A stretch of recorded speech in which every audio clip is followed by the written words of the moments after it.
So, Madam Attorney, I think maybe we'll let you lead off on this. I requested a workshop to talk about the decorum of the board, maybe putting in place some protocols to help with our level of professionalism. And so we got your email. So, thank you, Madam Chair, members of the board. I'm sorry, did somebody say something? Oh, it's the feedback. Thank you. Thank you, Chairwoman Nelson, members of the board. So the purpose of the workshop is to go over some protocols. These would just be something that the board would agree upon to help the meetings run more smoothly. I have seen this in some other districts. These ones are modeled off of Indian River School District. I work for them as well, so I'm familiar with them. They're kind of lengthy and kind of go into some areas that are already covered by your board policies. So, you know, it's for you to look over and you can let me know, this is just a draft, if there's anything that you want to modify. But this is something that helps the meetings run a bit more smoothly. You do have a board policy 169.1 that has to do with public participation at board meetings, but it doesn't really speak to the board members' participation themselves. So this is supposed to kind of more fully cover that in terms of how you can work as a collegial body to best meet the needs of the district. And as you can see, if you go through these protocols, they are in segments, so they have some different headings. The first one, board member roles and authority. This is something that really just kind of briefly covers things that are already in statute, already in your board policy. So this is kind of probably less needed here, but it does talk about, you know, kind of the business of the board, that you all are responsible for things like the budget, like policies, and just generally setting, you know, the tone for the district in terms of, you know, the health, safety, and welfare, the educational needs of children. And then this also just kind of talks about your board meetings too, in terms of how the superintendent is the one who does the kind of role of the CEO. And we do talk about in the next section too, the superintendent's role and authority, and runs the day-to-day operations. And in terms of how that works at your district meetings is that generally the superintendent will create your agendas in discussion with the chair, but also that if a board member has something that they wanted to add to the superintendent to bring to an agenda, that, you know, just making sure that they do that in connection with the superintendent and giving enough time. As you know, those agendas come out 7 days in advance of the board meeting so that you all have time to look at them. So giving that to the superintendent at least 8 days in advance. And then, before we go further, can we maybe just by segments, if there's any questions from the board, any discussion, anything that you guys would like to maybe talk about? Are we voting on this tonight? Are we taking action? I just want to know now. Or is this just, well, are we anticipating voting on it sometime during the meeting then? Or are we just, is this more information tonight and then we'll digest it and bring it back? I was looking for the answer. yes. Thank you. So just, you know, anybody have any questions, concerns about board member roles, authority, or superintendent roles and authority? Madam Chair. Sure. Under board members' roles and authority, it says, you know, the board acts collectively to enforce local and state rules. So I am a black and white person. Ambiguity is, I struggle with it. You know, try to play devil's advocate here and see it from some different perspectives. And it leads me to question, could a majority vote to not enforce laws and rules? Like, and how do you do that collectively? So it's like the very first page, like the first thing. Okay, the first bullet? The first bullet Okay. in the second sentence. So if we do not have any administrative authority, how do we collectively enforce anything? I mean, and that's where I always like struggle with elected supers and elected boards. Like, I just think there's a lot of ambiguity there, and we would want to maybe better define that. Because I don't understand how, if we are just a legislative body, how we do that. Does that make sense? Yes, thank you, Board Member Busen, for your question. And I am seeing what you mean, and I think that this could be reworded. The way that I'm reading it, the intention is that when the board is acting as a body in its meetings and it's voting on things, that it's enforcing local and state rules by its vote, so that when you're voting on things, you're doing things in a way that's both legal and in the best interests of the district, because that is what you are charged to do. You were sworn in for another term of office, you take an oath, you say that you're gonna, uphold the laws of the state when you take that oath. So that's part of, what you all are charged with doing as elected officers. So that's the way I'm reading it. I see what you mean, though, in that you're not law enforcement, you're not a judge, you're not, enforcing rules in that way. But that is the way that I'm interpreting it, but I could certainly reword it. It just struck me as language. I figured, you don't go and recreate the wheel on this, so whatever was, probably borrowed from best practices of another district. But it did, when I read that, it made me go back to question, is that a different governance system there? The third bullet down, it says we create, review, and evaluate policies and protocols regularly.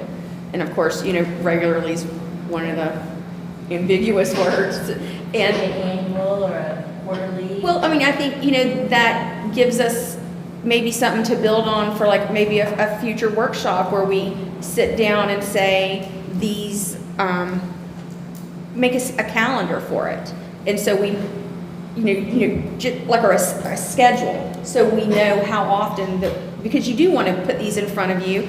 I think situations and relevance of object or of particular matters change, and you do want to visit them regularly, but it's like me saying that I'm going to weigh in on the scale regularly. I'm going to try to stretch that out as far as possible. Are you thinking, Ms. Busen, the policies or the protocols you're wanting to? Well, I know that we evaluate our policies, like when Neola.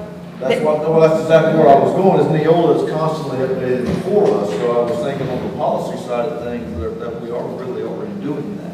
But then when we look at so one of the things about Neola, and when you look at roles of school board members and how, policy suggestions, and I know that they can come through the superintendent, but, just evaluating our policies and saying, are these, that's what Neola says is a good fit. And once we can go in and see, all right, we've applied these policies before, are we having any issues with them going forward? It doesn't have to be a long, drawn-out, brutal meeting, but if we see that we're having policies that we could possibly be getting hung up on, having those scheduled for regular review where we talk about and review, the implementation of it.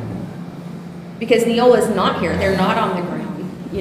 All of our communities and districts are different, and yeah, we don't necessarily have to adopt what Neola says either. They're just bringing us the most latest and greatest and up-to-date policies that they've come across, and this is their recommendations. Statutorily, if it's not fit for us, we don't have to adopt it. Typically, what Neola does is they monitor the laws that change throughout the state of Florida, Department of Education, and then they adapt that into policies and say, here's what's new, and then from there, exactly what's correct.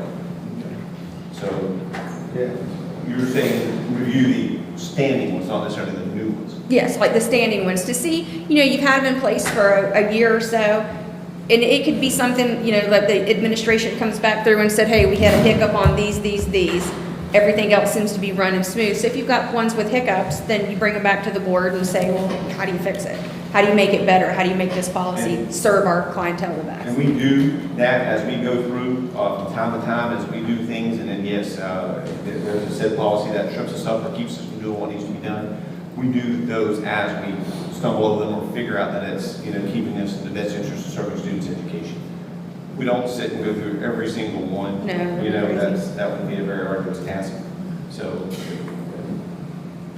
But I mean, it's this, you know, having regularly here is not a deal breaker for me, but I just think, you know, when you have it in your practices, that it doesn't slip away from you, and you stay up on those. When we get to 1, 2, 3, 4, 5, 6, number 6, attending public meetings and other district committee meetings that we can attend.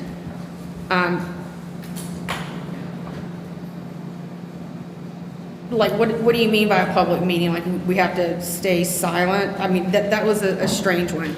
It says, board members may attend public and other district committee meetings and are expected to remain as silent observers except as requested by those facilitating the meeting.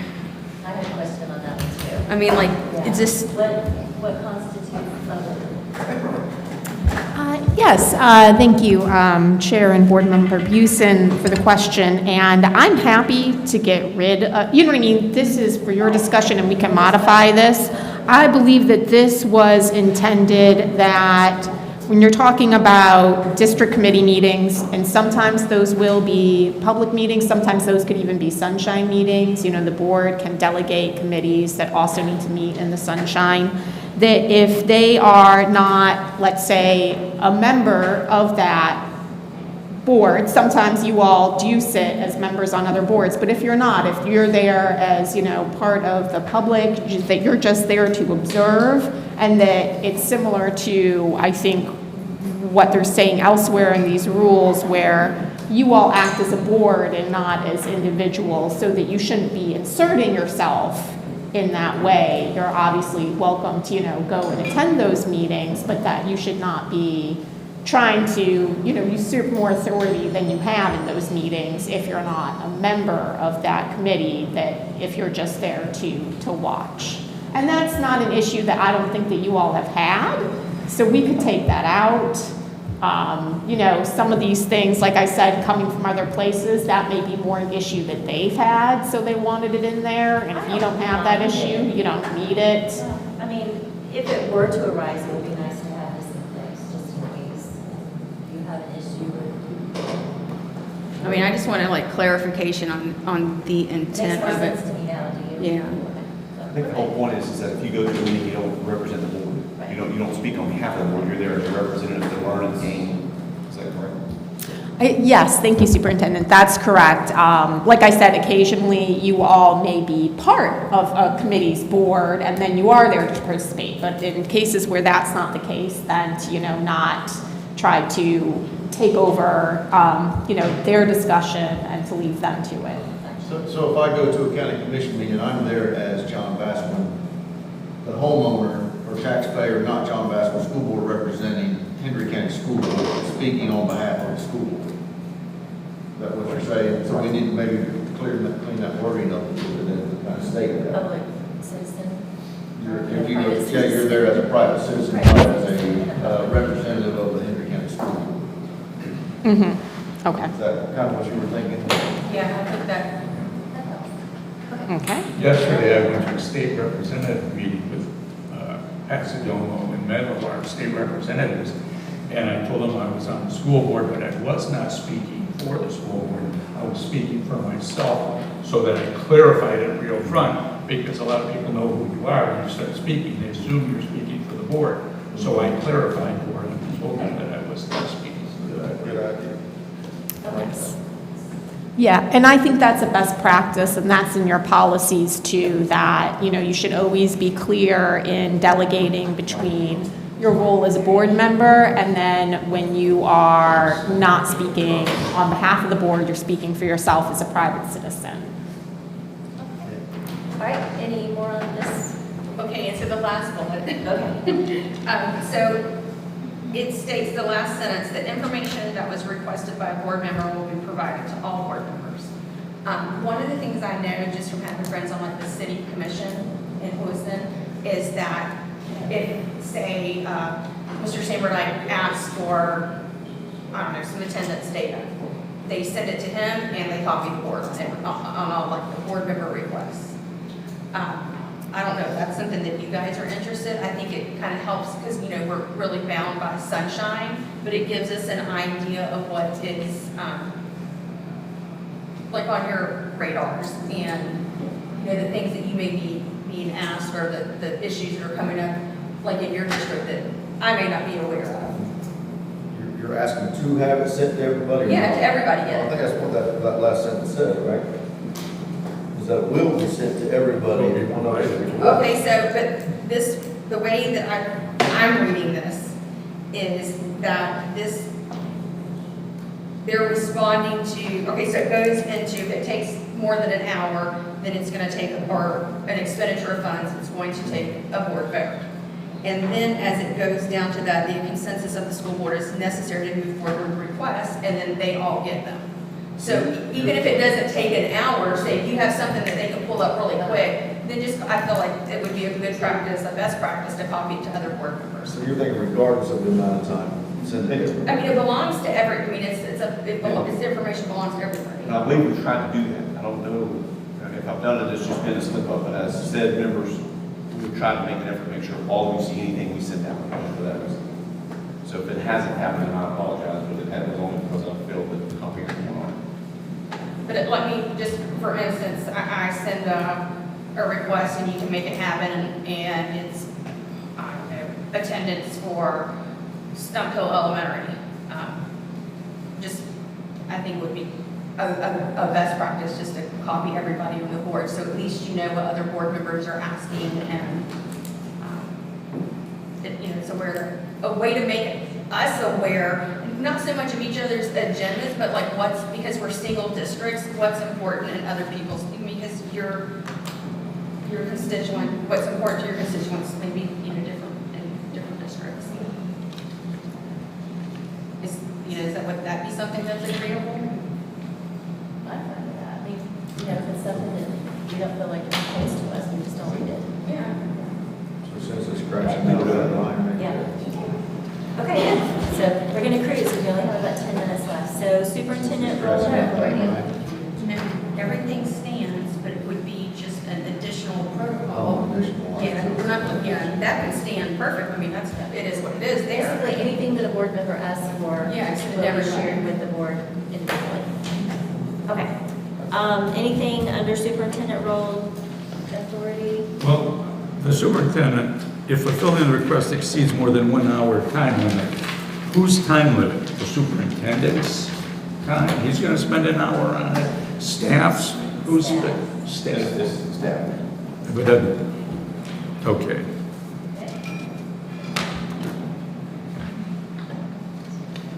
Anything under superintendent role authority? All right, then we'll move on. Madam Chair. Yep.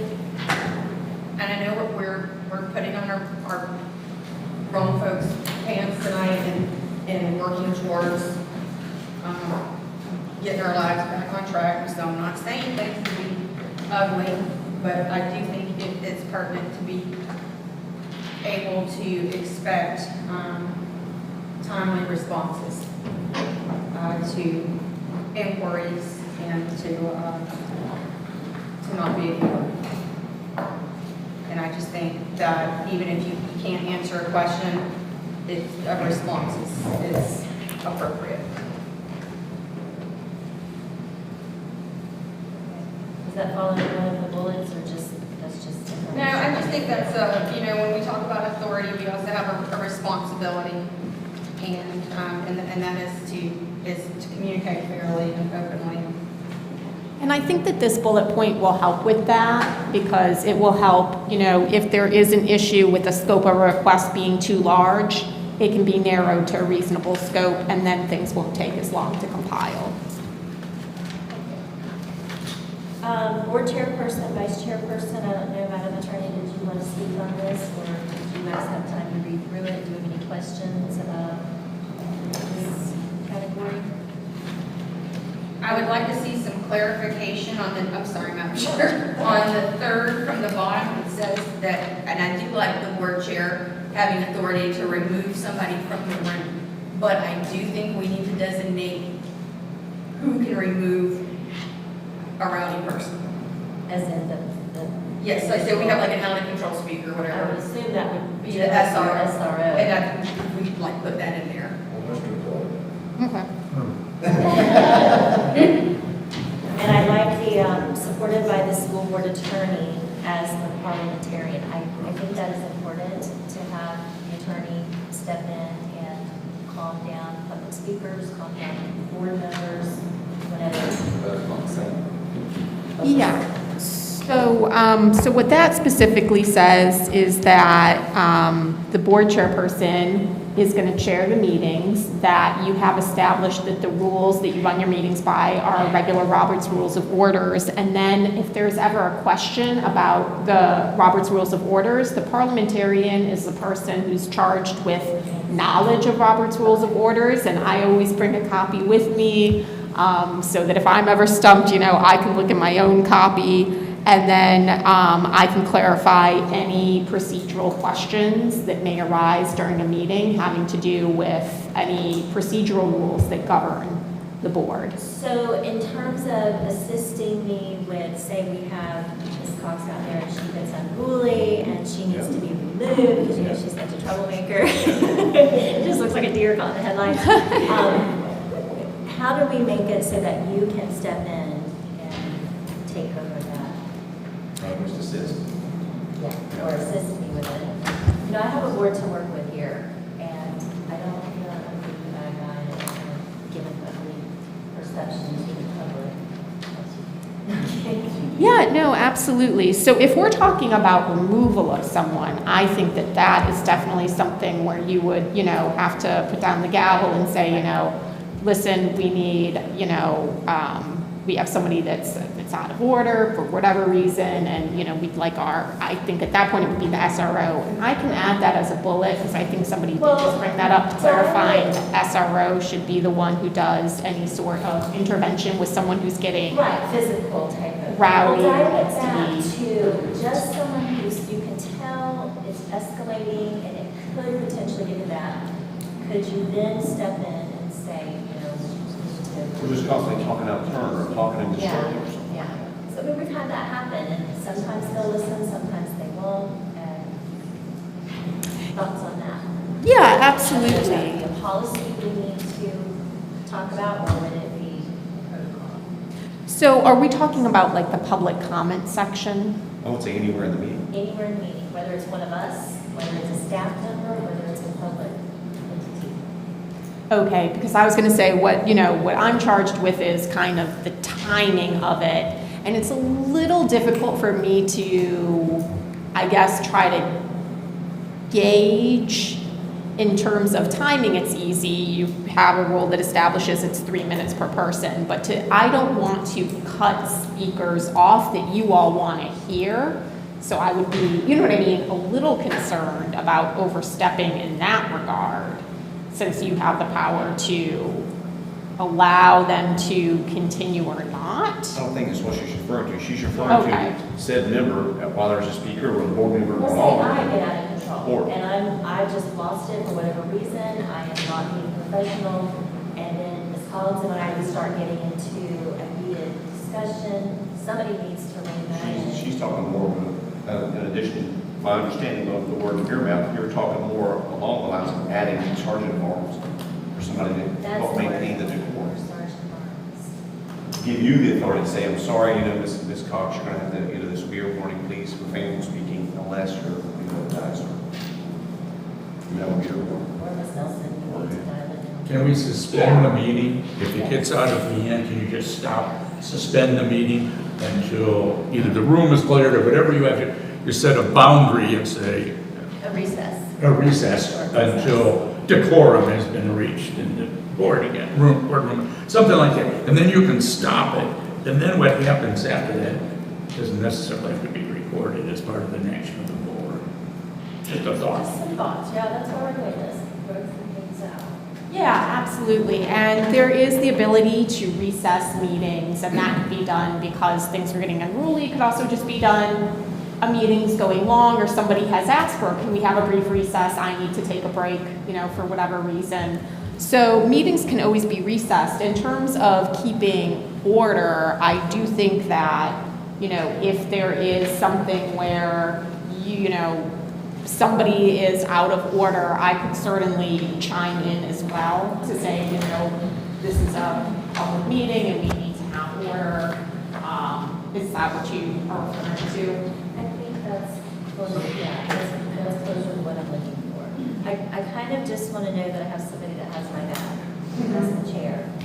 I'm hoping that this is a non-issue, we can find out, we don't have to be aggravated, because you never know who's going to show up, what's going to happen. Yeah, I mean, So I do have a question. So in the event that Ms. Nelson and I she's the chair, and we are having a heated discussion, and we're both just getting out of order, who stops us? Is it his responsibility, or does that fall to you at that point to stop that bantering back into?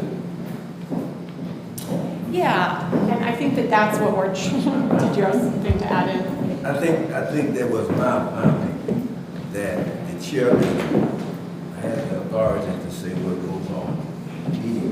And by the time it can escalate at that point, or someone off here can be aware of that. All we really have to do is say, officer, could you, and then he can take that. It's a lot to get over her. You have to, point out, but I think I think the officer would only be necessary if we were actually wanting this removal.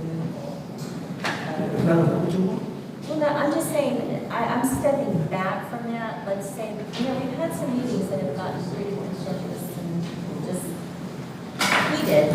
Or you want to shut up and stop talking.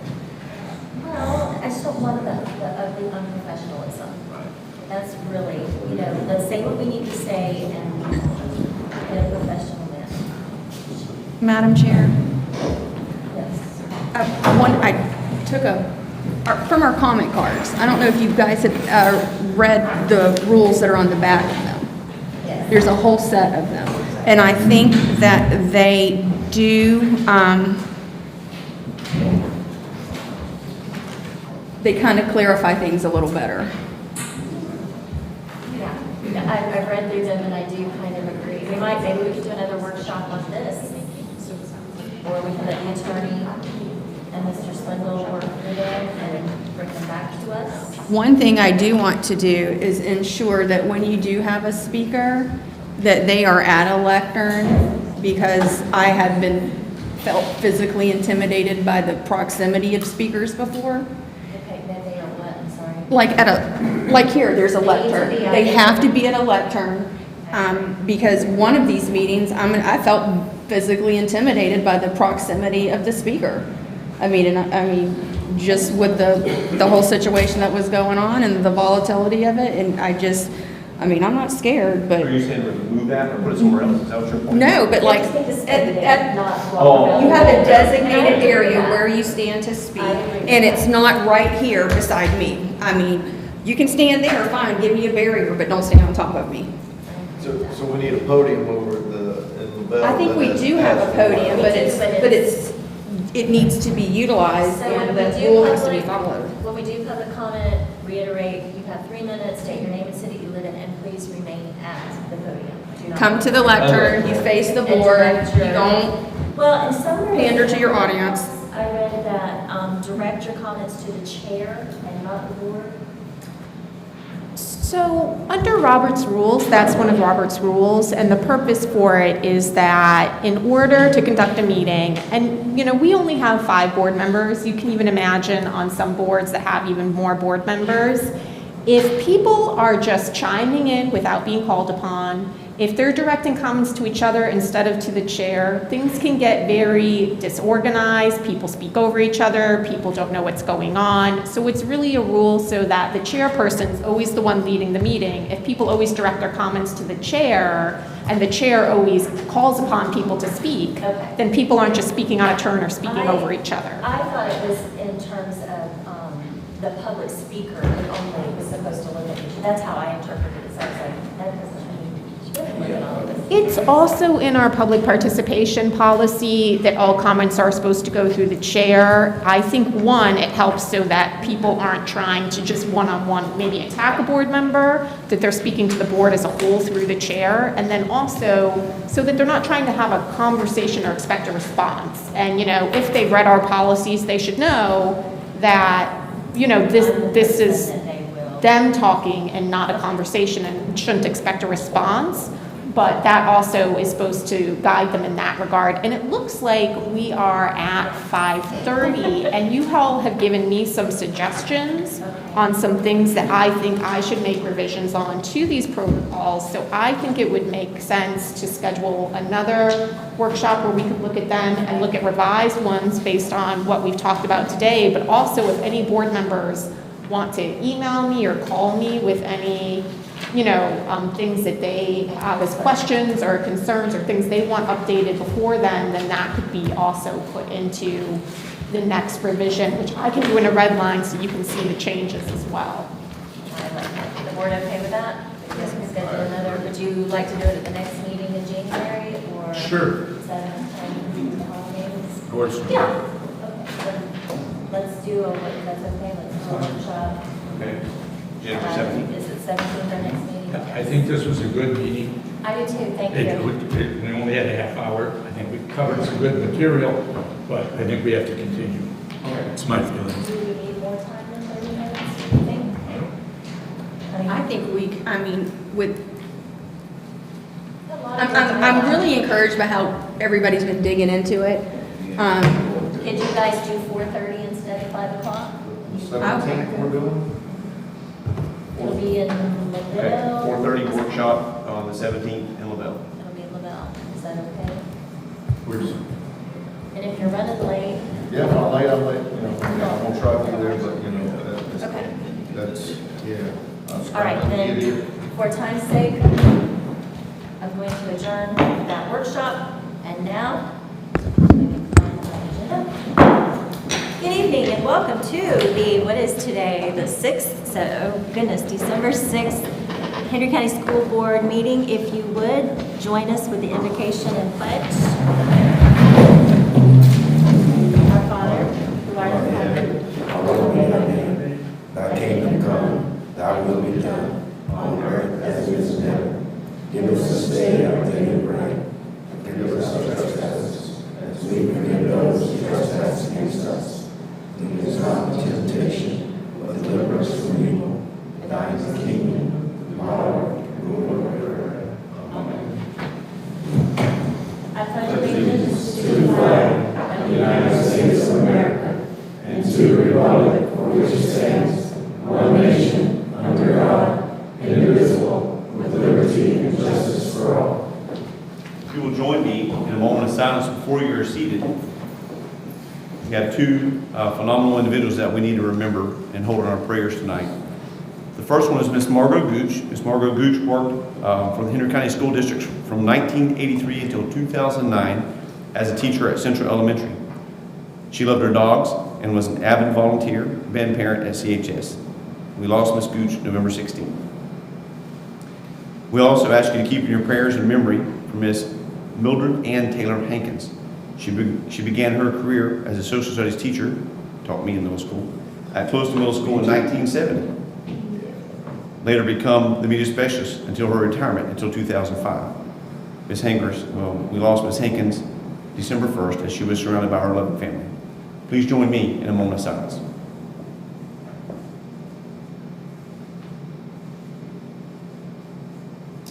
Thank you. You may be seated.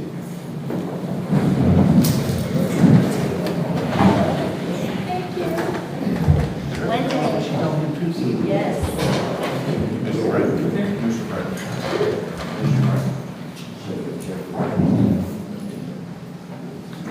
Okay. All right, Mr. Superintendent, do we have any recognitions tonight? We do have a couple of recognitions tonight, and the first one I would like to call is going to be Mr. Lukenhaus, our phenomenal workforce and CTE director, and he's got some unbelievable things to announce to share with you guys, as well as to introduce some great special guests that he has brought along. Thank you very much, and I appreciate you guys letting me come on in here. I am standing here before you and to present to you two very, very generous individuals that represent two outstanding companies here in South Florida, and I know even beyond South Florida. But I want to take you back a little bit. About 4 years ago, there was a couple of us that are in this room, and we sat down and we kept talking about what we need to expand. CDL, we kept saying this. And we kept saying this, it's a need. We had Career Source that was saying to us, man, we need CDL. We had employers saying it. I talked to and I'm going to ask Mr. Metter and Mr. Schwinn to come up here with me. Because we're going to have a photo too, so I want to introduce these two. I don't know if I'm doing this correctly, but I'm going to wing it. Here we go. Wing away. All right, so this is Mr. John Schwinn, who represents and has worked he's worked with Paul Metter of Everglades Harvesting and Nextran Truck Service. They've worked together for 32 years. So, 4 years ago, I'm going to take you back, and I remember calling this man over here, Paul, who I've known almost my entire lifetime in LaBelle, because I was thinking, who in LaBelle do I know that has trucks and could possibly help us out? I called him, and I will never forget what he said. Great idea. He said, when you come up with a plan, and he said, you ready to go, call me. So, then February, of course, 2022 came along, and the laws and the rules changed, and so I had to do an awful lot of homework, but then we got in touch. He got in touch with his 32-year partner, and this became about. These two have collectively donated a tractor trailer to us, and this is something that we could never have done by ourselves. So put that on the Christmas list, whatever. That wasn't going to happen. So without these two individuals, this wouldn't have happened. And of course, a lot of things with the laws have changed. So be a little patient, because it's going to be a slow process. We've had some students come to us that didn't quite understand the law change in 2022, back in February. So we've had to deal with that. But we've overcome that. And now I think the word is out. This is, the CDL Class A tractor trailer has changed. And so we're going to do it right with these two gentlemen who have been helping me all along. Both of them have said, if you need anything else, let me know. They'll service it, help service it. Even get a different trailer if this one doesn't work out for us. So without these two guys, and especially their relationships, because I just met John tonight. We had a nice talk, took some pictures, but I've known Paul a long, long time. His wife was a teacher. Both of his kids went through LaBelle High School, doing extremely well. So I appreciate these guys big time, because we wouldn't have done it. There's no question we could have pulled this off. So anyway, with that being said, I don't know. So where are you? You have a class started or not? We have a class started that we've been at 2.5 weeks now. So you have a CDL class. So you have a CDL class started, you have an instructor, you have students learning, you've got a tractor trailer that they're already learning from, they're getting around, they're getting in, they're getting hands-on experience, and we're going to be pushing out CDL certified folks here this school year. That's an accomplishment, and it couldn't happen without great support and collaboration, so thank you both. Well, and we discussed this out there by the truck that we're hoping to bounce back and forth. We're going to do a Clewiston class and a LaBelle. I think I've got an instructor in LaBelle that'll do a fantastic job. So we're looking forward to continuing this and bouncing it back and forth. Hendry has one of the most robust CTE and workforce development programs of any rural district in the state, and this just adds another gold star to Mr. Luke Nelson and great work that he's done. So thank you, and I hope both of you get to hire a lot of CDL drivers as a result from this program. Amen. Yeah. And we've discussed that. They would like good people, and we're going to keep our eyes and ears out for them. So with that being said, I do have some bling, because we have to make sure we do bling. So we do have little plaques, number one. Thank you. All right, and then we're going to take a picture. Yeah. We also have donation letters for them. Thank you. Okay? We also have, I know I wasn't sure if they drank coffee, but I picked up on that outside. Paul stops for coffee. We also have workforce development coffee mugs. I can't get it out, and I don't want to break it, but here you go. Yeah, you need a truck to haul it. And then we also have our workforce development shirts that we asked you guys to sport around Yes, and absolutely. share it, and Thank you very much. you betcha. So there we go. And I think now, if Mr. Metter's right, then I think we're sized just right. I believe you. But again, I thank these guys because we couldn't have done this and we're excited about it. Thinking about doing it myself, actually, so just for the Me too. fun of it. All right, so can we get a picture with you guys? Excellent. You guys have anything you want to say? Glad to be part of the opportunity. I mean, there's 65 to 80,000 empty truck driver seats as we're having this conversation, depending on who asks, across the country. So this is the kind of effort that we need more of. That's awesome. Yeah, glad to be part of it. Thank you. Our business can't fly without drivers, so You I tell can us, buy Sanchez, trucks, but what do you I want- can't how buy. do you see 'em all? If I can get y'all to. Yes, I was going to put you in the middle, that's good. Move the board this way. Scoot over that way. No, Ms. Nelson, scoot over that way. All right. Ms. Mr. Nelson, Lieutenant, Okay. go back. scoot over the All right, the school board take one giant step to the right. To the right. Yeah. There we go. There you go, perfect, right there's perfect. Thank you.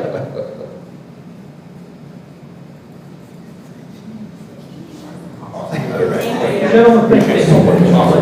Please Thanks come for back. everything you've done. Thank you. We sure be the intention. Thank you, guys. Thank you for making the investment in our community. Appreciate it. Thank you. Thanks for driving over. Very generous.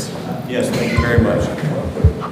Good work. I know, I'm ready. Game on. I'm ready. I've got my CDL. I'm ready to see what Dan, let's go We should all drive. do it. It's coming. Mr. Lukenhouse has the keys. Okay, Luton House, get a schedule. Okay. Mr. Superintendent, do we have any citizen comment on the agenda items? I think we have a presentation. Oh, do we have, oh, I'm sorry. Lynette, I just scrolled right past you. Mr. Superintendent, do we have a presentation? That's do. the best, quickest you've ever done, Tonight, right? Ms. Lynette White, Director of our Exceptional Student Service Education Program, will be giving a presentation. Ms. White continually puts together an all-star team. Ms. Jordan's been with us this school year and a little longer, and she just continues to be a rock-solid performer for Ms. White. And I'm going to steal a little bit of your thunder, but she'll do a better job. And she's going to introduce you to Mr. Steve Ledoux. Did I say the name correct? All right, Mr. Stephen Ledoux. He's brand new with the district, brings a plethora of knowledge and skill set that's going to serve the exceptional student education to a whole new level. So we're excited to have Mr. Ledoux on board, Ms. White, and her all-star staff. So take it away. I like it. I think we need shirts that say that. There you go. On the screen, you'll see it, and in your packets, or they should have access to this PowerPoint. If I went through all of these, I'm already told to keep it to 15 minutes. So I'm going to do my very best.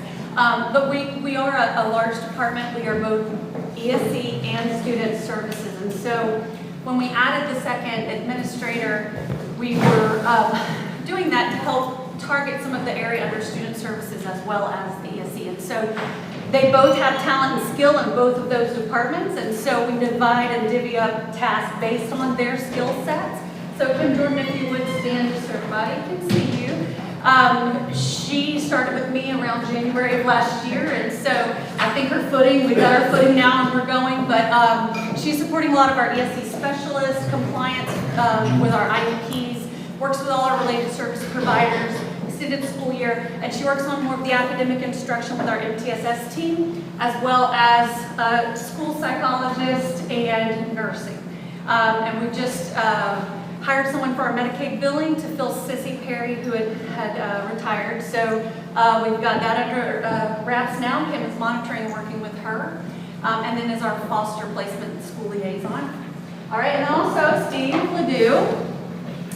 Literally started last week, and we're very happy to have him. And he is learning, what did you say, by fire? Yeah. Which is the best way to learn. Hands-on and diving in, and so far he's been, just full-on jumping in, getting to know people, been to several meetings with us. He is going to be monitoring a lot of the behavioral and mental health side of things, which in my past job, that's more so what I was doing. And so it's really going to help me to pull away from some of that, to have an administrator that can support that area. Working more directly with our self-contained teachers, doing our state assessment. A big piece I'm going to talk about, family engagement as well, and our school counselors and PBIS. I'm going to talk about some of those things in the presentation. Uh-oh, if I can get my clickers to go in the right direction.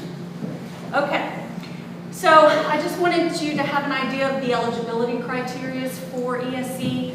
For students to qualify for ESE, they must meet one of these eligibility criteria. There's very specific criteria for that.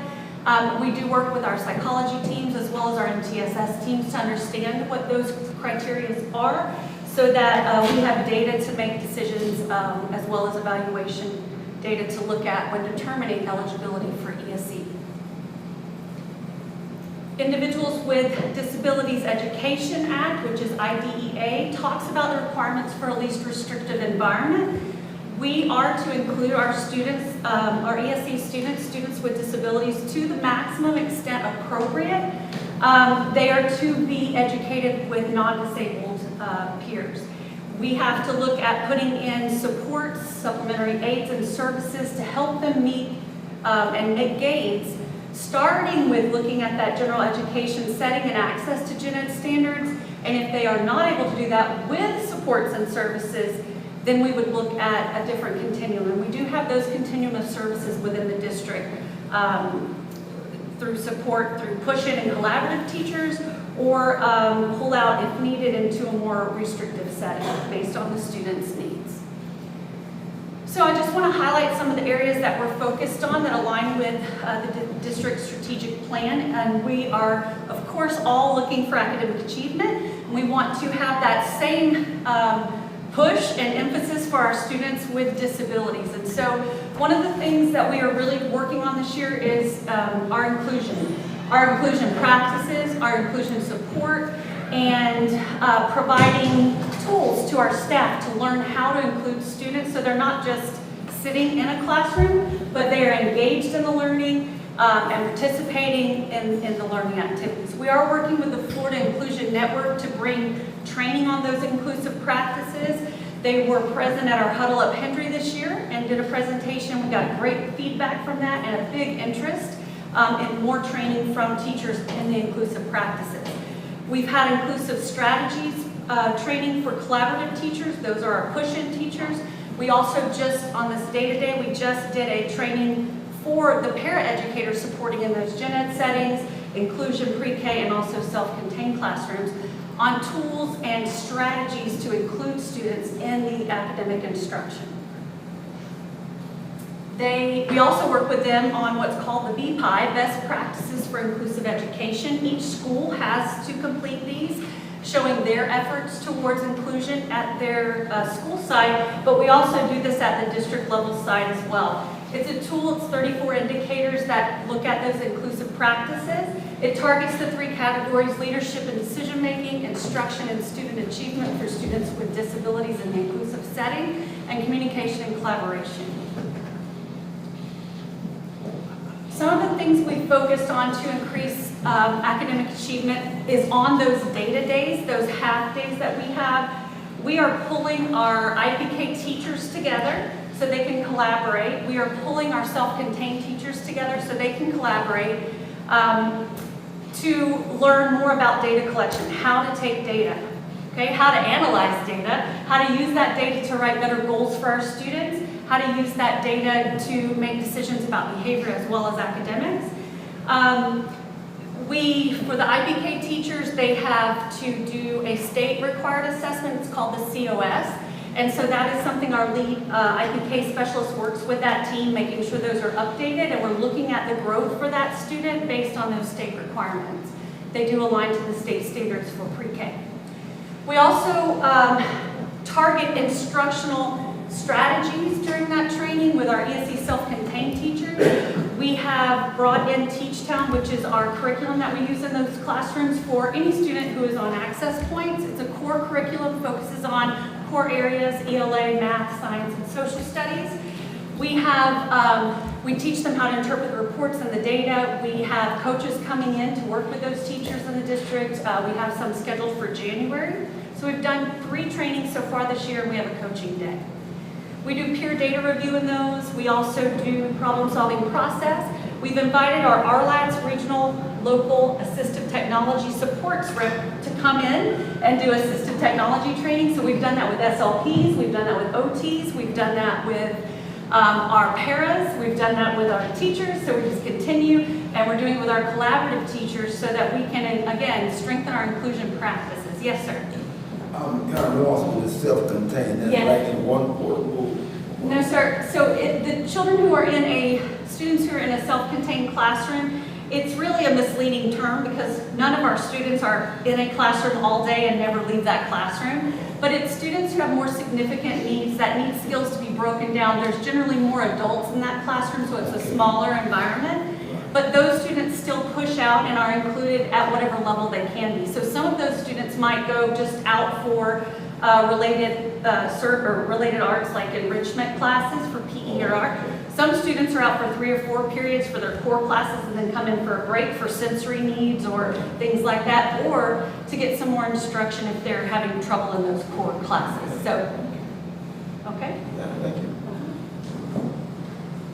We also work on direct instruction and precision teaching, which is a behavioral methodology for instruction. And so we're training those teachers in those methodologies and how to analyze that data. What programs or what are you using for direct instruction? There's Greater Leaps is one. I would have to get with Pam Christopher, who's our behavior analyst. She supports those. So there's a couple different ones we're using. Greater Leaps is one I know for sure. Also, our collaborative teachers, we do not pull them out of the building on that day. We might do a training once or twice during the year, but we want them collaborating with those gen ed teachers. If the gen ed teachers are learning to interpret data that's happening in their classroom, we want those collaborative teachers alongside them learning those same skills and working together with the gen ed teacher to analyze that data. They also have had training that is focused on the best practices for inclusion, and we will continue to build that for them. Also on those data days, we've been pulling para-educators. So one of the things in our calendar that we do not have a lot of is training days, PD days for para-educators. A lot of times they're not in, if the students aren't there, they're not there. If teachers are there for a PD day, they're not there, or a work day, they're not there. And so this half day has given us an opportunity to pull them together and do some more intensive training, which helps support the instruction in the classroom. It helps support decrease in behavior. We're working on a lot of those behavioral strategies to help include students. And so it's been a great chance to get training to them. MTSS, of course, I've talked to you guys about this a little bit last year, and this slide is no different than the one we viewed. Other than my goal to get the development of our social emotional learning into focus software has not happened yet, so we're still working on that. But this multi-tiered system of supports, we have MTSS coordinators. They're funded through a grant.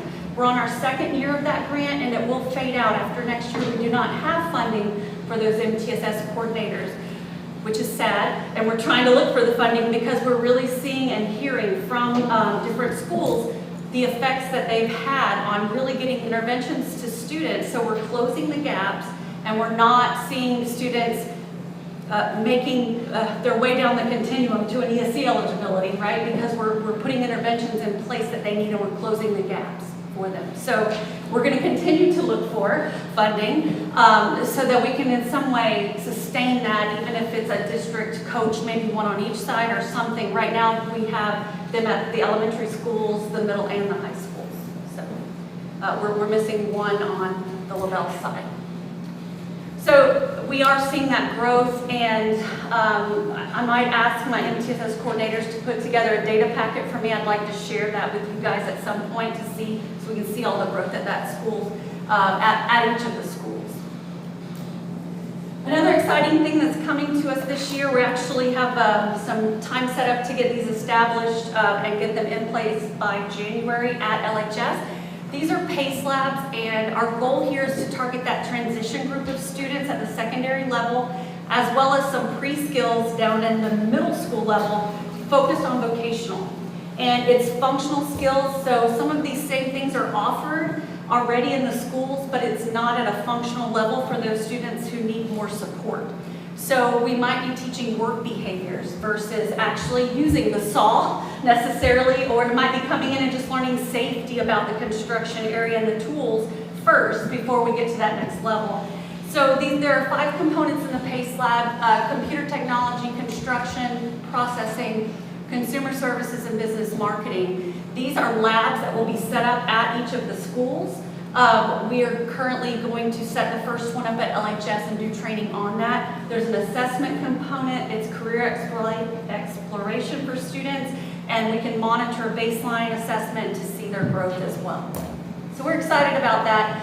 It's kind of been a piece that's been missing, and we want to be able to also use it for deferred students who stay with us after graduation to 22, to have a path. Maybe they want to do a work-based type study, but they need some skills before they can do that. This would allow them to practice that in a safe environment with ESE teachers and staff.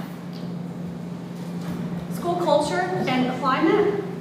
We have started our positive behavior interventions and supports, which ties into that MTSS framework.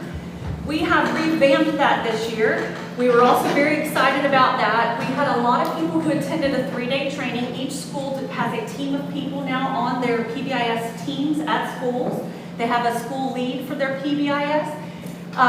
They all came. We had big groups from each school, different representatives, and they participated.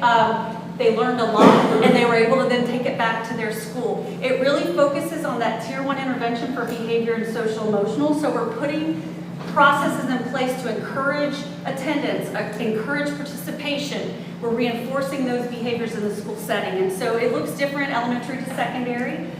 We have district leadership team formed as well. We're meeting with them and monitoring that. So the school level, they have monthly data meetings.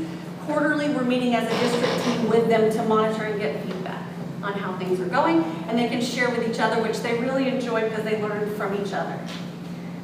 The other thing that I wanted to share with you guys tonight that when the district, I don't know the best way to say it, I always say the collapse of the YDAs, right? So when we decided that there would be no more youth development academies, a lot of students were kind of in transition, right?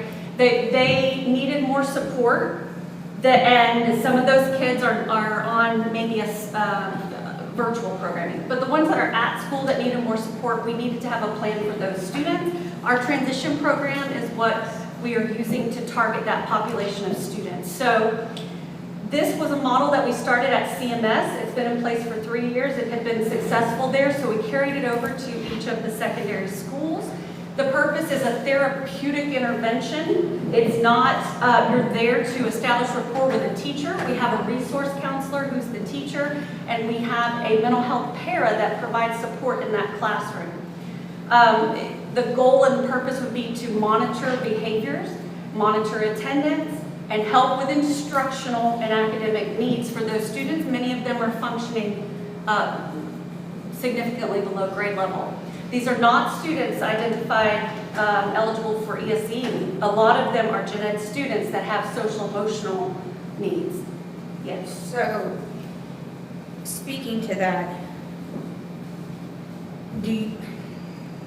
so I have a soft spot for these kids because, I feel like 9 times out of 10 when you have one who is behaviorally challenged, you're looking at a child who is if you put me in a position, in a situation for 7.5 hours a day where I did not have the skill set to be successful, I'm going to tear the walls down. I'm going to act out. Absolutely. And, I think it concerns me. Is a resource counselor a certified teacher? Well, the resource counselor is a teacher.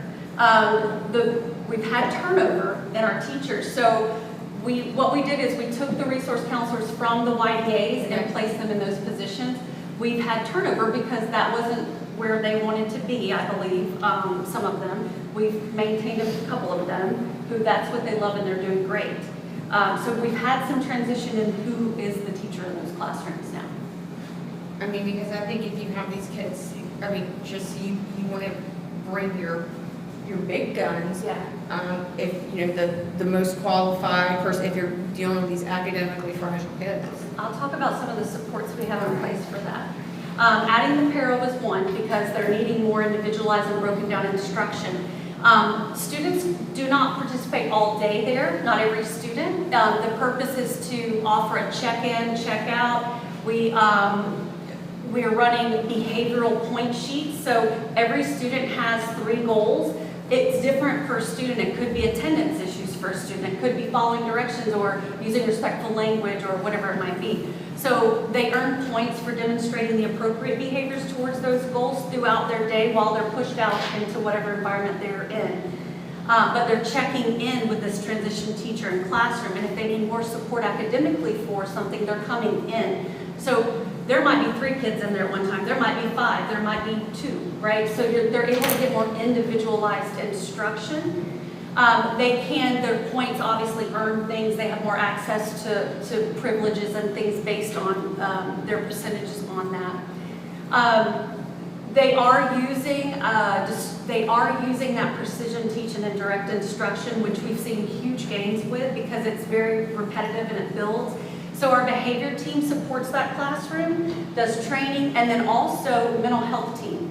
And now, has that been 100% up and running? No. We haven't got our groups going yet for mental health, but they've been checking in. But the goal is that they're getting that therapeutic intervention, behavioral support, and academic support to target all of those things. Okay. And even though these kids are not considered ESE, Yes. are they still fall under the MTSS umbrella, and we're Yes. still tracking all their data as well? Correct. And they have very specific behavior point data that's collected every day. The school teams meet with the behavior analysts to look at that data to make decisions how much time they may need to spend in there or not. Okay. And then school counselors, one of our big initiatives again with school climate is looking at our counselors being a part of that Tier 1 and Tier 2 intervention where they are actually counseling students, okay? They do a lot of things. Their plates are very full. Counseling is part of that, but the emphasis on that, and this is a battle for years, just getting the emphasis on counseling. And so we want to look at our model of counseling in our district. We want to create a framework that aligns with ASCA, which is the Association for School Counselors, and we want to make sure that we are focused on that Tier 1 and 2 group for social emotional, because everybody can't see the mental health counselor. We need preventive strategies in place at Tier 1 and Tier 2. We only have a couple slides and I'm done on family engagement. So the last thing, this is a big push for us, is family engagement. We did start our Facebook page back this year. We've sent out announcements through that. We have pictures of students and what they're doing in the classroom and the community that gets posted. We have resources from all of our departments. So I have a rep for mental health, behavior, my PTs, my OTs, any information or strategies we can get out to families through our Facebook page. We also, Special Olympics, get ready. It's coming again in February, I believe, January, February. So we invite all of you to come out and attend. It's great to see if you haven't been a part of it. The kids are awesome and they really get into it. They're very competitive, and so we would love to have your support there. School event initiative, I've asked my staff to choose 2 events per school year to be present at a school event. It can be daytime, nighttime, whatever works for their schedule. If they can pull students into it to be present, handing out tickets and things at a football game or going to open house. Whatever, we want to get our presence out there and let parents know that we're on those campuses and we're a resource to them. We're also, one of Steve's initiatives that he will be targeting is parent nights, and how do we work on that with our state projects to bring training to our parents, offer resources. The Center for Autism Related Disorders has volunteered, would love to come, can't wait to come. It's just getting it organized and making making it happen. So we're going to be working on getting a schedule of events together for that. Our resource counselor for our mental health team was added this year. She does a lot of parent contacts for those students receiving mental health services and helps them in the community access resources. Same for our parent liaisons. They help our families access resources, get to doctor appointments, get doctor appointments set up. So they are a big piece of our family engagement. We also purchased Suite 360's family component. That is the social emotional curriculum used in our schools, but the family component allows us to assign the parent similar things that the student is working on at school so they can understand it from a parent perspective. And then also it tells them in these videos and modules how to talk to their child about that. So we're excited about getting that started. And our mental health team does a food distribution and clothing closet. This is my last slide. So Thanksgiving Food Distribution Project 2022. So mental health team was out and about. They worked with St. Matt's. The St. Matt House donated the turkeys and all the trimmings, so we were able to provide 300 families with food for Thanksgiving. So that's 150 families on each side of the district. So very excited about our collaboration with that, and our mental health team heads up all of that, and they get volunteers and they go out there and they hand out the food. So we did do that for Thanksgiving. We did it. We made it to the finish. So I'm sure I'm over 15 minutes. But if you have any other questions, I'm happy to answer. Always email me if you have something you'd like to know more about. I will work on some data packets because I would love to share some of that MTSS data with you guys. It's just, my areas are always a lot to talk about. Any questions from the board? I have a few. Okay, of course. So you mentioned the Association of School Counselors. Yes. And I can remember years ago, we went through the administration, and one of their goals was that 75% of their time should be student contact time. Right. Now, I can't imagine that any of your counselors are getting 75% of the time as counselors' time. Do you have any idea what percentage of the time is? I don't right now. One of the things that we're doing through the ramp model. I think it's a great goal. One of the plans through this ramp model is to determine that, look at your school data, look at all those things. So we're going to start pulling those things for them to look at and make some decisions about. I don't think we'll ever get to that number. No, I don't know. But any steps that we can make in that, steps we can make in that direction. They are able to run some groups now. They are targeting those things the best they can, but it's on their hearts too. They want to be able to provide those services to kids because that's what they're trained to do, so. The ASCO model also says that there should be a student counselor ratio. Oh, yeah. 200 and some to Yes. one counselor. Right.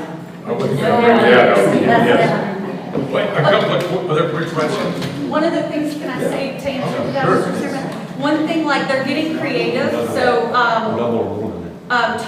Talk It Up Tuesdays at LHS, I posted this last week, I was out there, the counselors started that to help establish rapport with all students, so they're in the cafeteria, they have a booth set up, they're walking around, greeting students, some of them never even knew who they were, they see them on campus, so they're doing creative ways to just have face-to-face contact with students. I always thought the cafeteria was a great place to Yes, sit and talk. right. The MTSS, Yes, how sir. are kids targeted for that initially?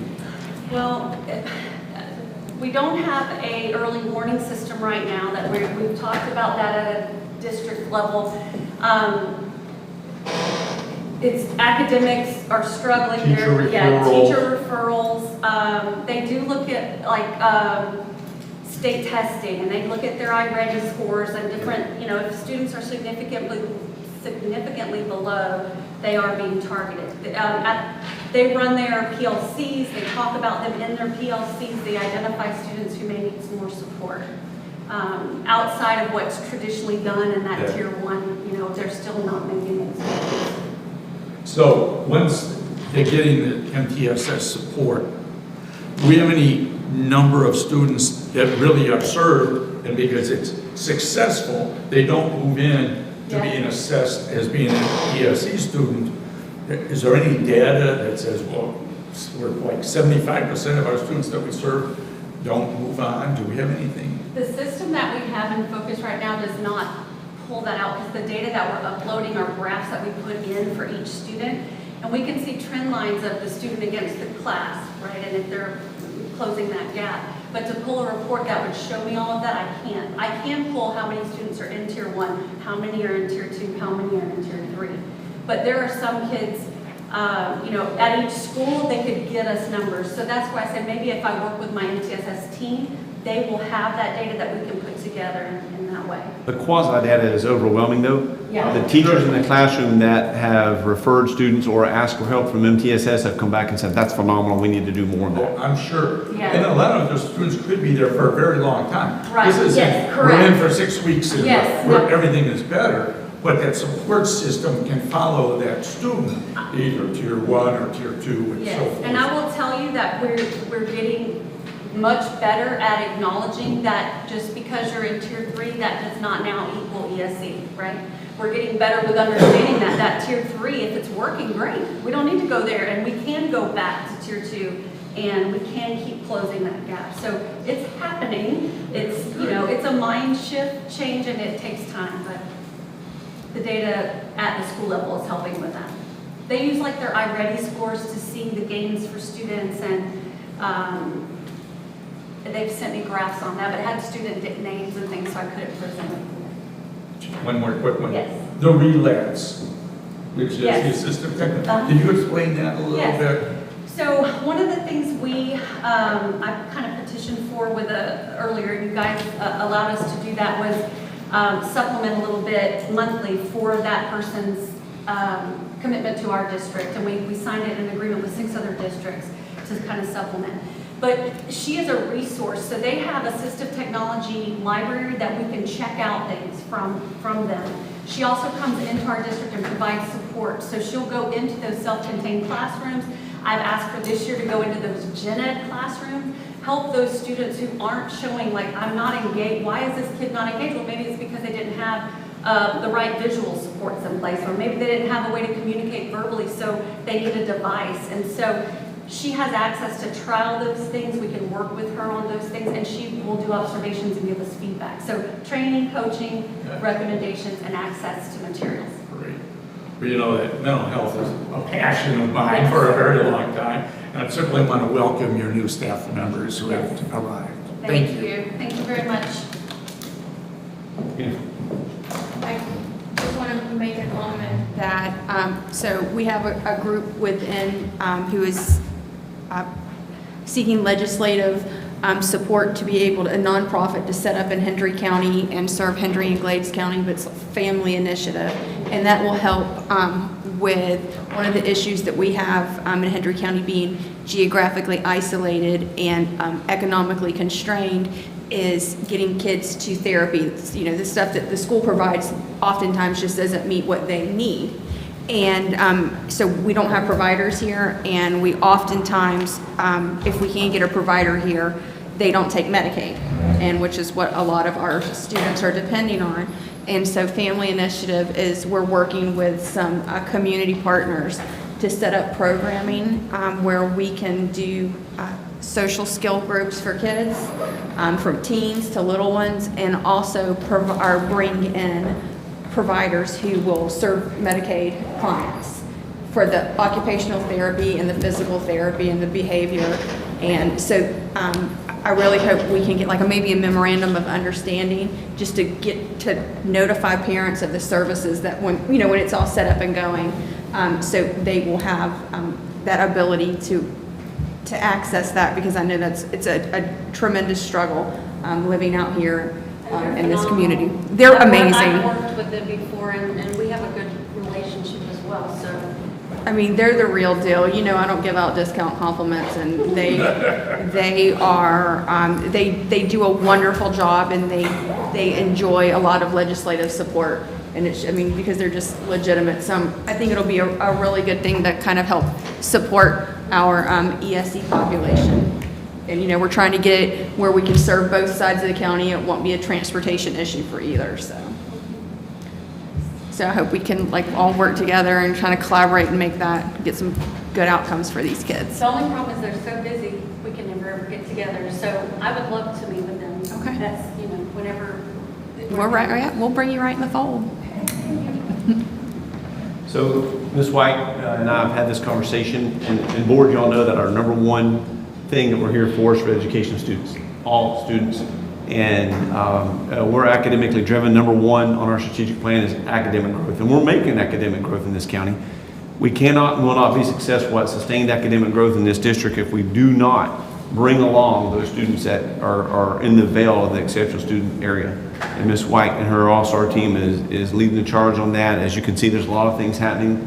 There's a lot of initiatives. There's a lot of just humans that care and making it happen for our district. So there's a lot of work to do. And so I'm proud of what they do and honored that we have them. So thank you very much for the We presentation. literally have the best ESE and student services staff ever. Like, they I agree. really are the best. Yes, they are. They really are. Good job. Thank you, Ms. White. Okay, now, Mr. Superintendent, do we have any citizen comment on agenda items? Yes, we do have one citizen comment, Mr. Richard West, if you'd like to come forward. Mr.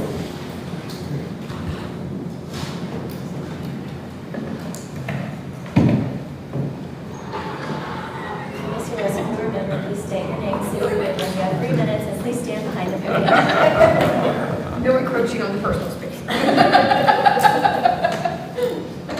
My name is Richard West. I live in Fort LaBelle. I'm here tonight speaking as an individual. First off, I want to congratulate the 3 board members for retaining your seats.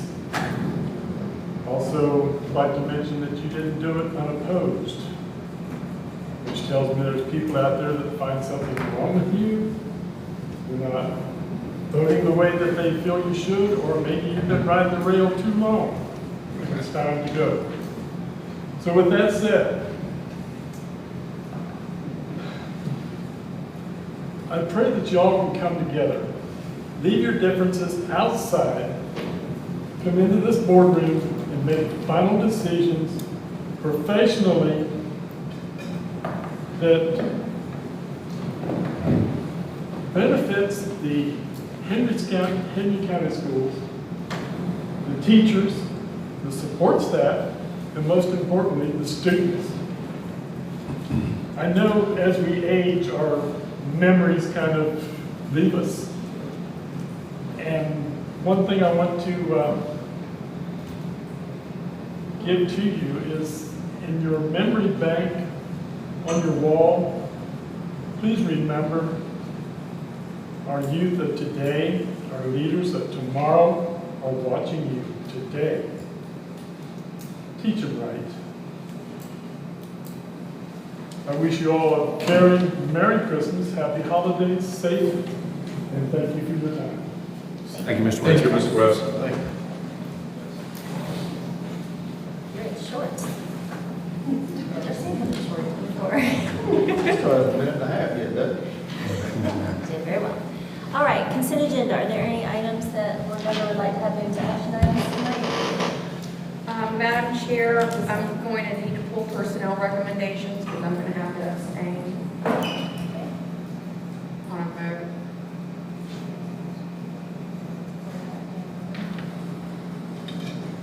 And Madam Chair, I only have one comment on the consent agenda, and that is in relation to DAOF. I want to let you guys know that, I was spicy about what I felt was the disproportionate impact on brick and mortar school choice in Hendry County, but I had an opportunity with other like-minded folks to address our legislators, and as a mom, and that's how I introduce myself, and the request was to look at fixing the funding without like impact to the district. We explained, we felt like it was an unintentional consequence, but we just were asking for some relief on that for our local schools, our local school choice. And I also wanted to say, I would really, really, really love to see if we can lobby. When we look at our district data, like on EduData, on the Florida Department of Education, it's so hard. It's easy to get a snapshot of your schools because you can break them out by schools. But when you go and you're looking at district data, it's hard because it adds K-12 into our data, it's so hard for me to like just see the district snapshot of what's going on and to be able to maybe differentiate that. Like have the drop-down menu where it could be Hendry brick and mortar and add maybe K-12 to it, but it's like real hard even for like foundation stuff where you have to put demographics and without, when it's all included together, so. We asked DOE to do that last year, and they said, as far as we're concerned, they're one of your schools, and so they're getting reported as your school. We have the ability to do some of that locally, so if there's certain things you want to see, then we can do that locally. All right, it's interesting, because I think about like the perception of like somebody in Tallahassee who's never seen Hendry County. And so when you click on the district data, it doesn't look like the Hendry County we know.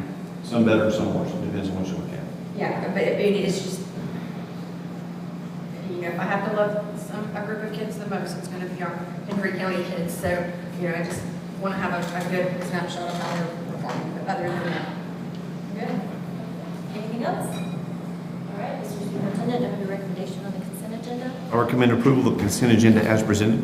So moved. Second. Okay, we have a motion by Mr. Standerdike and a second by Mr. Vasquez. Any further discussion? All in favor? Any opposed? Okay, consent agenda passes. Action item A, permission to advertise notice. Wait, I'm sorry. I'm sorry. I thought Ms. Busey asked to, Oh, yeah, the personnel. She wants to make personnel recommendations too. Because Tony got a bonus, a hurricane bonus or some hurricane pay. Got it, And okay. it's out of the, so. So we're just moving B to action. To action. Got it. Okay. Okay, fair. Got it, sorry. It's okay. So action item A, permission to advertise notice of proposed rule development. Mr. Superintendent, under recommendation. Yes, you have an enormous amount of information. I didn't count how many it was, but it was a lot. And this is some more of the Neola information that's coming our way from the state legislature from last year. And so this is another round of those. And so we're asking your permission to advertise those as they are presented. And so I recommend that you approve the ability to advertise. Second. All right, we have a recommendation by Reverend Brown and a second by, we'll give it to Mr. Standerdike. Any further discussion? All in favor? Any opposed? Okay, motion to advertise. Action item B, personnel recommendations. Mr. Superintendent, do we have a recommendation? I recommend approval of action item B, the personnel recommendations. Second. We have a motion by Mr. Vasquez and a second by Reverend Brown. Discussion? Madam Chair, I would like to pull Anthony Busen separately on, for conflict of interest voting. He is a first-degree relative. I need to abstain from that following the Form 8B. Any further discussion? Madam Chair, I do have a question, like legal advice from the attorney on. I have a son-in-law that is also in that. There's no personal gain to me, so I need to abstain from that. So, He doesn't live with me, he doesn't give me any of his money, so. Just want to make sure. So the personnel recommendation is to do what? It was for hurricane relief, for hurricane duty, for personnel that worked. Ms. Busen had a husband that worked, and she wants to abstain from that vote. Mr. Bassman has a son-in-law that also worked, and they were getting compensated, so they wanted to vote on those separately. His question was, does he also need to abstain for conflict of interest? Is that right? That is correct. You did good interpreting that. I'm going to pull your policy really quickly on conflict of interest to see what level of relative. First degree. Is it first degree? I was going to say, I don't think that a son-in-law would be inured to your benefit. So yes, that would be something that you would not need to conflict yourself out of because it would not inure to your benefit. Didn't think so, but I wanted to make sure. Thank you. Thanks. A good question to ask. Okay, any further questions or comments? All in favor? Aye. Any opposed? Okay, and we have Ms. Busen who abstained. There's the word, I'm sorry, it was coming to me, she abstained from that. So do we need to do an, oh, I'm sorry. I'm sorry, motion was, I made it. You seconded it. yeah, it was Vasquez Brown. You guys need to get different B names. There's too many people on this board. I'm going to call you all the wrong names. So now do we need to do one separate for Mr. Yes, for Houston? Mr. Houston. Okay, so Mr. Superintendent, do you have a recommendation? I recommend approval of the pay for Mr. Anthony Busen for the hurricane shelter duty. Second. Okay, we have a motion by Mr. Samerdike and a second by Mr. Vasquez. Any further discussion? All in favor? Aye. Any opposed? All right, Mr. Houston, you get paid. All right.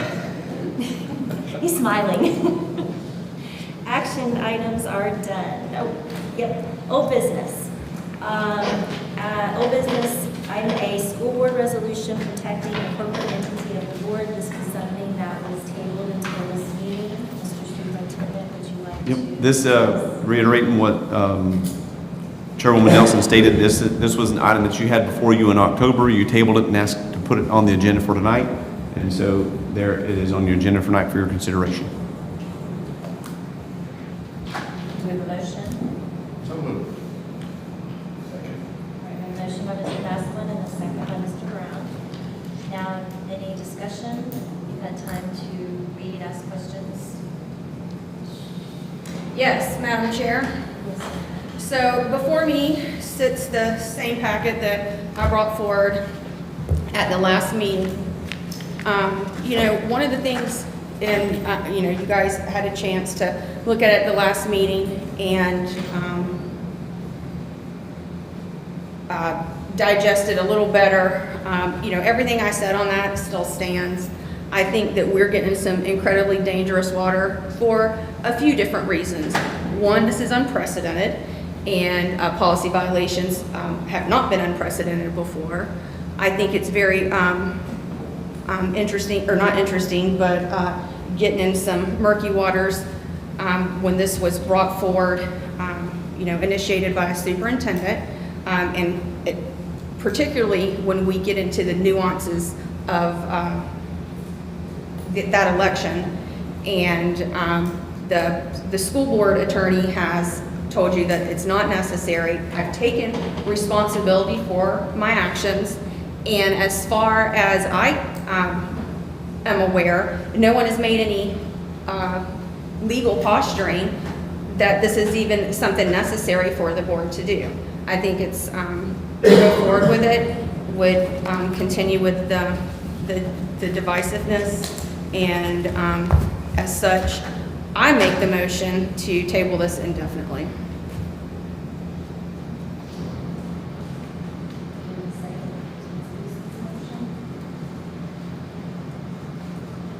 Seeing the second, we'll go back to the original motion. Any further discussion on the resolution? So I just want to, Madam Chair, I just want to clarify on this. We're not levying any fines or anything against Ms. Busen, just simply stating that we're just separating ourselves on this particular issue. Is that correct? Is that how I'm interpreting this? Am I interpreting that correctly? That we're just separating ourselves as a board from the actions? We're not trying to say you're doing anything against you or to you personally. Is that correct? Thank you for your question. Yes, that is correct. There is no penalty involved with anything in this resolution. So the purpose of the resolution, if the board passes it, would be to reiterate that its policies and that it expects compliance with its policies, but there is no penalty attached to it. And it's not being wanted to state saying we're wanting any actions against her or anything like that, correct? That is correct. And from the initial proposal for this one, there were some minor language changes. A little confrontational in the first language writing, and I think some of that language has been removed.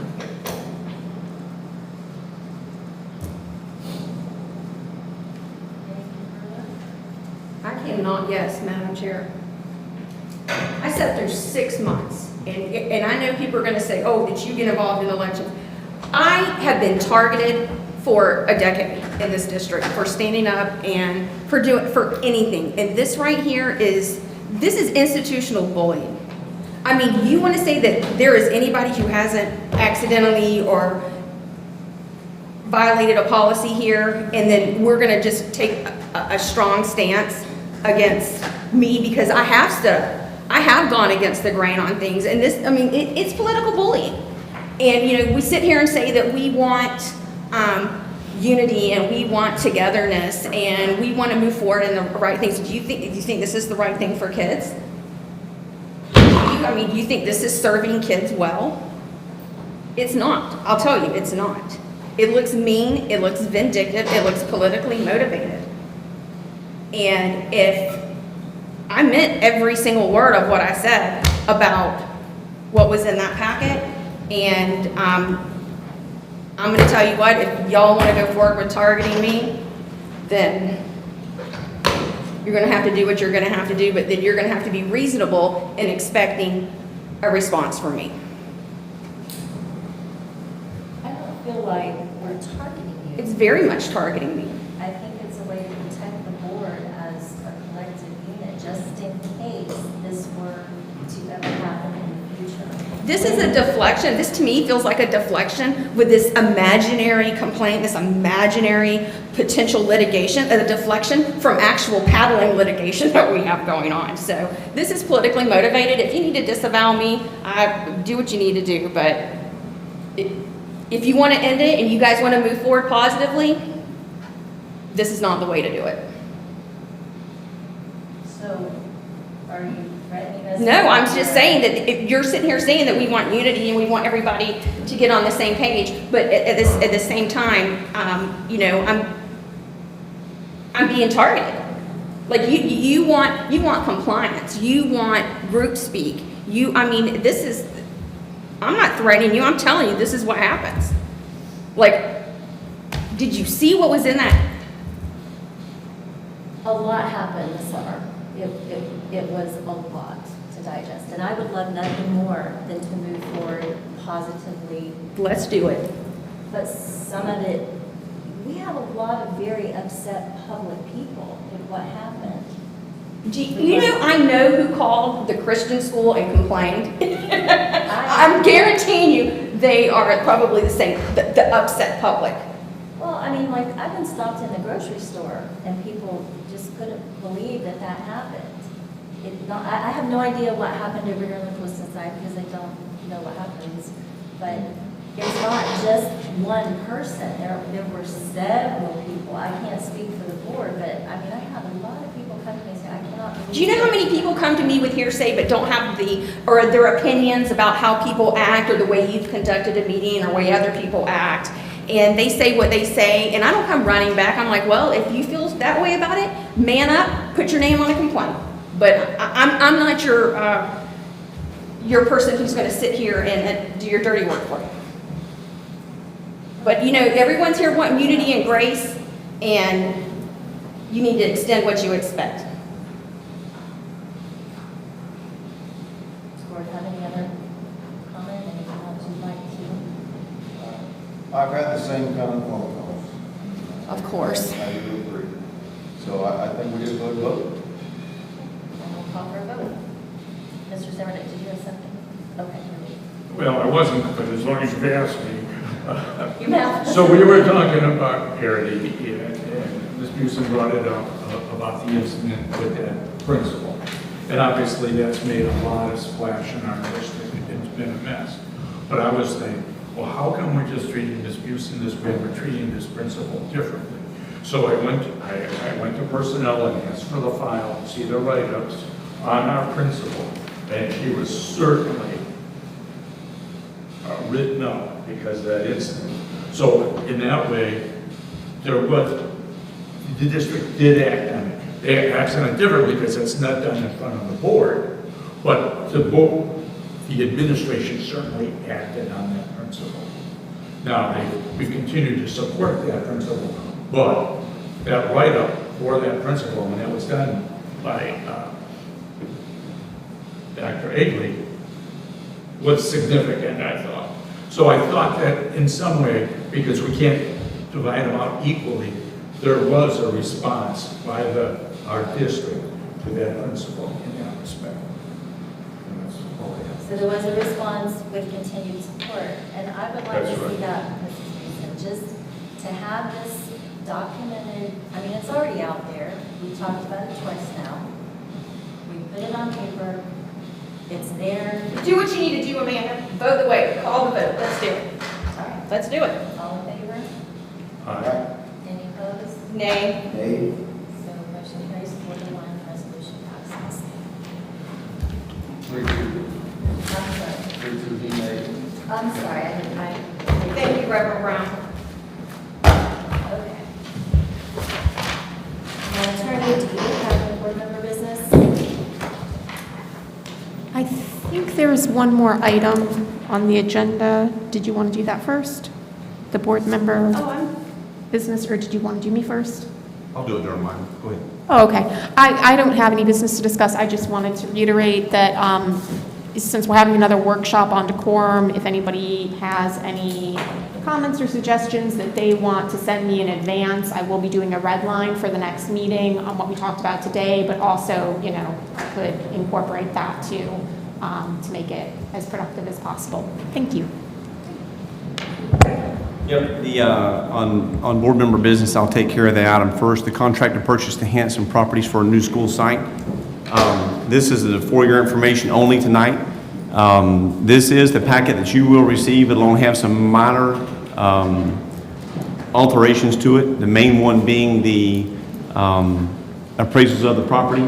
We did get, when we first started the property search, we were looking for an elementary school site, which would have been a 60-acre site.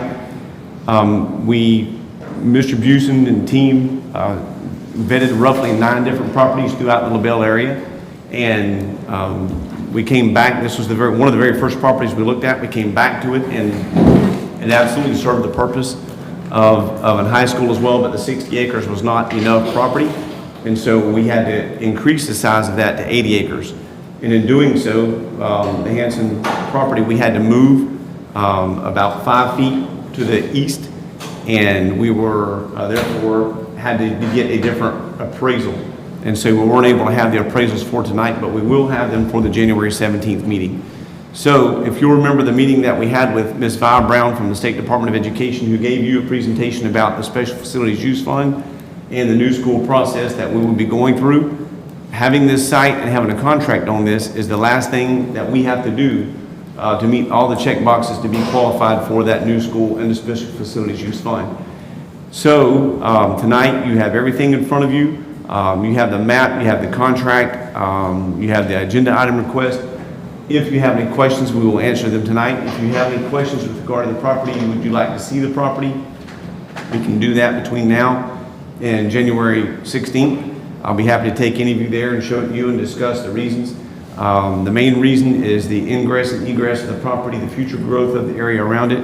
The property was vetted with 3 planners between City of LaBelle and Hendry County. And so we are quite confident that this is the correct piece of property. And we just wanted you to have the information tonight. Now you have plenty of time to look over it, look over the location, the contract. If you have any questions, I'm more than happy to do what I can now to answer. I'll meet with you individually, I'll take you there or whatever. But I just want to make sure that you understand that January 17th is our option. And to have everything answered by, we have to have property by February 1st in order to meet, all the checks that we have to have for the special facilities use. Superintendent, I do have a question. Sure. Access to this property, which road are we accessing this from? If I'm looking at this map right, the turquoise looking line is the property boundary of the piece we're looking at? Let me look at it. Which, are you on the property map, Hanson property map, The 70? one that's in our packet. Yeah. Yes. No, the red line that says it's 80.42 acres. That's our. That's the one, yes. Okay. And on the south side of that is the new Helms Road extension, which is a 4-lane road. Okay. And it is going to have a lit intersection on both ends, as a matter of fact. And the future plans for the Hanson property also has a north-south road, which will connect Hanson all the way back to Cowboy Way. So we'll have 2 ingress and egresses to the site. So that will be figured into the future plans? It is correct, yes. Okay. A quick question, what if the appraisals come back at less than the value that's asked? So the appraisals, the State Department of Education typically pays appraisal value. We have the ability to negotiate that depending on extenuating circumstances. They know that we're in a high growth area. They know that we're in a high need area for a new school.